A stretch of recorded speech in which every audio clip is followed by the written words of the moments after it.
Hi folks, Jamie Hoke here with another quick tip to help you pass level 3 putting. Today we're going to talk about green reading. This is the third part of making putts. So we've talked about controlling the distance, controlling the speed of the putt, as well as controlling the direction with the start line of the putt.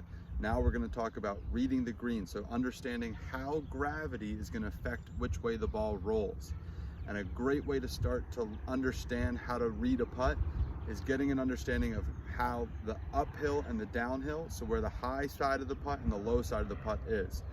So a great way to practice this is to find a hole, like you can see right behind me, and you're gonna practice finding the high point of that hole and the low point of that hole in about a 3-foot circle.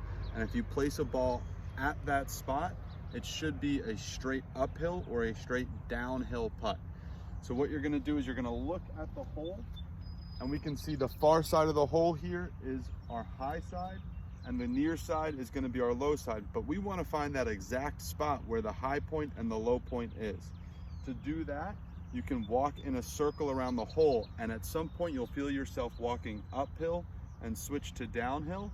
That's going to be the high point, and when you are walking downhill and switch to uphill, that's going to be the low point. So if I walk in a circle around this hole, I'm walking uphill, uphill, uphill, uphill, uphill. Now it switches to down. That's my high point.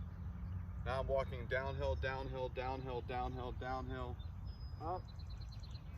And you can see it's about a straight line between the uphill and the downhill. And now if I hit a putt on that line, it should be a perfectly straight putt. I'm gonna hit one. There wasn't much break in that, just a little bit, so I was a little bit off. But now we can start to build an understanding of how the putt's gonna break. The further away we get from that line, so if we're at a 90-degree angle to that line, that's gonna be where the putt breaks the most. The closer we get to that line, that's gonna be where the putt is more straight. So try a couple times, go around a few different holes trying to find the uphill and the downhill, the high point and the low point of each putt, and you'll get a really good understanding of starting to learn how to read your greens.